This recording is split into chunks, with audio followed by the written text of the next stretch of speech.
Sly 3 Honor Among Thieves released 20 years ago on September 26, 2005. I was only 6 years old, still getting into video games with the Fat Boy PS2 and notable titles such as Dragon Ball Z Budokai and Sonic Heroes. This would be my first experience with the Sly Cooper franchise, as the neighbor who got my brother into gaming and Dragon Ball also introduced the thieving raccoon. We would see commercials of Sly 3 on TV and I was enamored by the visuals. The cel-shaded graphics and colorful characters triggered something in my young mind. I still remember one day staying home from school and pickpocketing guards in the first hub world for hours. I even started the Into the Depths mission but wasn't paying attention on where to go or how to get over the fence. I was having the time of my life just playing the game. I would eventually visit the previous two titles to see where the series began. Although Sly 2 is still by far my favorite, Sly 3 still has a special place in my heart. Not only because it was my first experience with Sly, but it's the last time Sucker Punch Productions, the creators of the series, would make a game for it. In retrospect, the team threw everything they wanted to do for Sly into Honor Among Thieves. For better or worse, the product very much reflects that as a last hurrah before the Washington-based developers moved on to the likes of Infamous and Ghost of Tsushima. The company still pays respects to Sly, putting Easter eggs for the raccoon into nearly every game they've developed since then. It's nice to know Sucker Punch Productions hasn't forgotten about Sly, while Sony has no idea what to do with the platforming mascot. Sly 3 Honor Among Thieves released roughly a year after Sly 2 Band of Thieves. Building upon the open world sandbox formula, new features would be introduced alongside a plethora of gameplay styles never seen before. One of the biggest features, in my opinion, was mission replay. You can go back at any time and revisit past jobs for each episode. This was great as it meant tackling awesome missions like laptop retrieval again. You're literally flying through the air on bamboo before taking the fight against General Sal to the ground. It's one of the best boss fights in the Sly Cooper franchise, top 3 at least. Clue bottles were no longer collectibles, but were replaced with the Master Thief challenges. Just like mission replay, but with specific rules such as a time limit or less health. Again, a fun way to re-experience Sly 3's missions. My brother and I would be big on 100%ing our games at this age, and Sly Cooper was definitely on the docket. Sly 3 Honor Among Thieves also introduced a tutorial for newer players. Called the Hazard Room, it's simple tutorials to show you the mechanics of Sly Cooper. From controlling the camera to performing the ninja-inspired jump, this was a lifesaver for my 6-year-old self. The first few tutorials are required to play before diving into episode 1, but the ones unlocked afterwards aren't required. Sucker Punch Productions could have disregarded a tutorial like this, especially since they were on the way out for Sly Cooper. But 3 games deep and the devs decided to add tutorials. Kids like myself back in the day, and I'm sure many others, appreciated the Hazard Room for showing us the ropes. Before all that, we're thrown right into the middle of the story where the Cooper gang are trying to retrieve the family vault. Locked away on a secluded island and can only be unlocked with the Cooper cane. Before the vault door opens, we're stopped by Dr. M, a former colleague of Sly's dad, who wishes to obtain the Cooper fortune for himself. At the end of the mission, Sly's life flashes before his eyes and we begin shortly after the end of Sly 2. From now until the final episode, we're adding Cooper gang members to tackle the vault heist, recruiting new and familiar faces, all with unique skills to assist in retrieving Sly's family loot. Honestly, a rather good setup for a new Sly Cooper story. I wish we knew about the Cooper Vault from the beginning of the franchise, as it feels like that they just came up with the family vault on the fly. It was one of my main dislikes with Sly 3 for many years as a teenager, and why Sly 2 always reigns supreme with its tight and well-presented narrative.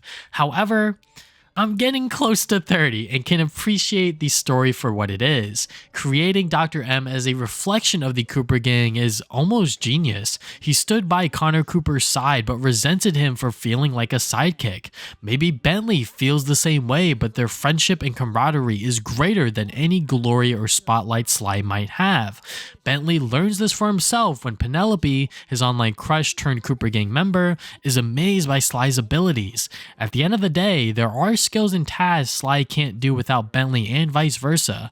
That doesn't necessarily mean one is greater than the other, but emphasizes how much they need each other in their thieving adventures.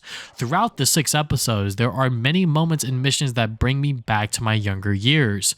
Murray rejoining the Cooper gang after Octavio punches Bentley in the finale is still a peak moment. The canal chase mission was challenging as a kid, but rather easy in my adult life. The next episode, Rumble Down Under, has one of my favorite missions in the entire game. Lemon Rage is an all-out brawl where you need to beat up a bunch of miners in a lemonade bar before fighting the Mask of Dark Earth. I thought this mission was epic as a kid because you got to play as all 3 Cooper gang members. It's still a pretty sick mission. Big Truck, where you have to scoop up red scorpions, was tougher than I remembered. I was not managing my wheels properly, and the controls are not for the faint of heart. Flight of Fancy introduces the pilot missions where you need to shoot down planes in the sky.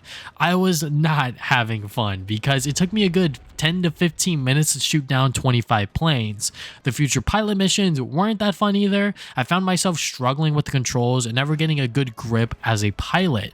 Maybe it's a skill issue in my old age, but I remembered these missions a lot more fondly. Penelope's reveal as the Black Baron is a twist I didn't see coming as a kid. It doesn't beat the betrayal from Neela in Sly 2, but subverts preconceived expectations of another generic bad guy. A Cold Alliance has to be one of the most jam-packed episodes because there's the return of the Panda King alongside one of the most psychotic villains in Sly Cooper history. General Sal is a misogynistic asshole and does not have a single good bone in his body. The Panda King's reintroduction is nicely executed. He's not welcomed in with open arms, but for the Cooper Vault mission, they do need an explosives expert. Reliving the boss fight from Sly 1 with a Sly 3 remix was pretty cool. Even though I didn't know exactly what was happening as a 6-year-old, when I played Sly 1 for the first time, the Panda King episode hit a lot more. Dead Man Tell No Tales, or the Pirate episode, is probably one of the most controversial episodes in Sly Cooper history. It flips the gameplay formula on its head by introducing ship battles, treasure map hunting, and a lot more action platforming rather than stealth. As a kid, I remember me and my brother getting stumped on this episode because we weren't reading the treasure maps properly. The riddles weren't that hard, but at that age, I wasn't big on reading. Also, the Master Thief challenges would introduce treasure map missions for each previous episode. So if you're stumped as to why the episodes aren't 100% finished, this is why. The treasure map missions are all very enjoyable to get through. They're pretty clever, all things considered. LaFouille is a close second to General Sal because he is smart and crafty in his schemes. Kidnapping Penelope halfway through the episode was a wild choice, but created a sense of urgency for the episode. The final fight against LaFouille is something I will always remember. He's a pain in the ass, even during my replay. Honor Among Thieves, the final episode, doesn't have a hub world to travel in. It's moving from mission to mission to get into the Cooper family vault. I love it thematically. A fortress like this has no time for proper planning or setup. The Cooper gang have to constantly be moving to get Sly into the vault, and that's what they do. Nearly every character gets a chance to shine. I haven't really commented on the new gameplay styles for each member because there's so many. The Guru is cool. He possesses guards and can shapeshift into objects to avoid detection. Penelope has many gadgets, mainly the RC car. I'm a big fan of these missions, or whenever there's other little side missions like the security system part in Cooper Hangar Defense. The RC chopper missions are 50-50 for me personally. I was struggling on this Cooper Hangar Defense one, and the tearful reunion with the Cooper van was alright. Panda King is what I expected for his gameplay style. Nothing too crazy, but not boring either.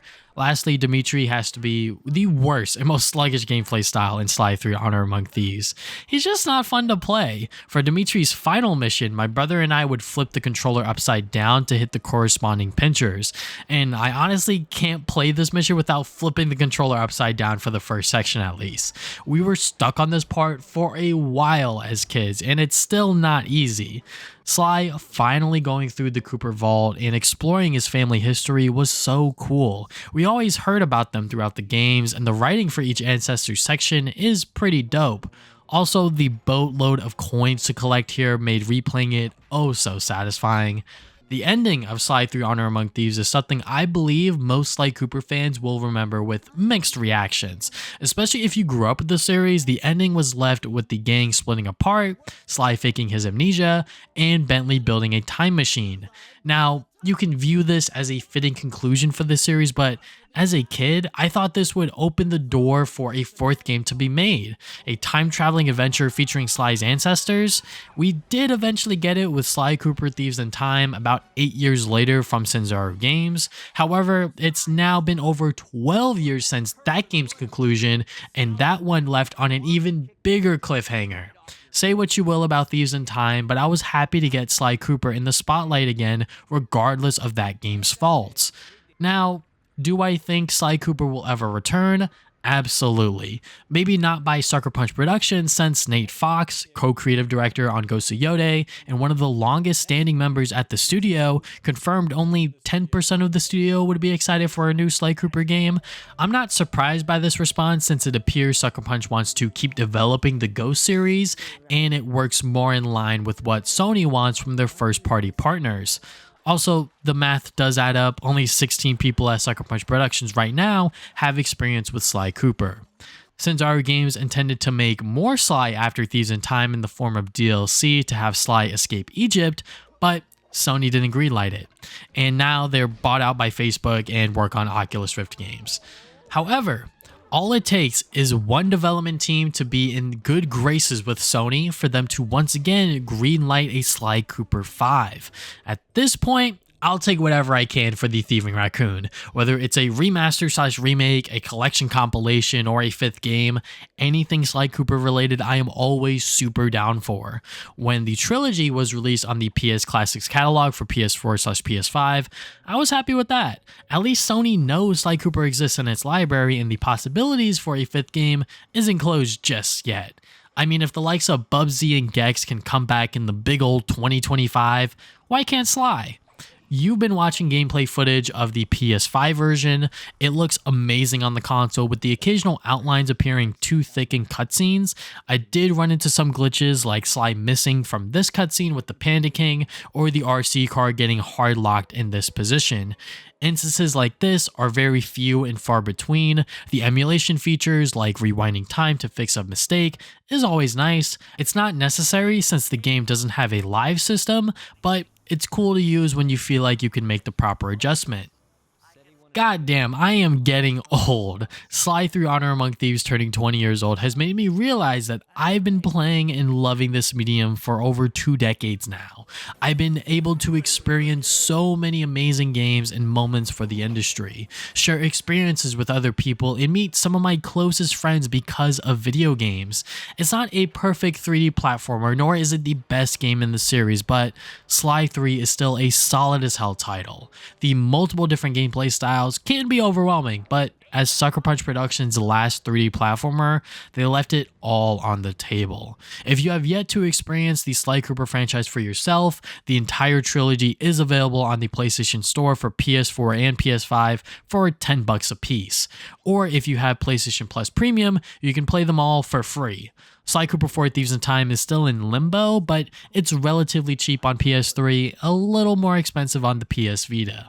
Sly Cooper is an iconic platforming mascot for the PlayStation brand, as much as Ratchet & Clank and Jak and Daxter fit into that conversation, and hopefully one day we get to see more from the series, remake, sequel, or otherwise. And yeah, that is it for this video. Do you have any personal memories with Sly 3 Honor Among Thieves after 20 years? Be sure to let me know in the comment section below. Thank you guys for watching this video. If you guys have not already, you can subscribe. I put new videos up on Saturdays. Follow me on social media at TV Sonic Gaming. I'm on Facebook, Twitter, Instagram, TikTok, pretty much everything. You can also check out my podcast called the Travis and Damien Podcast about games, movies, and anime every other week. And yeah, that's all I have for today. Thank you guys for watching this video once again. And I'll see you guys next time with more videos.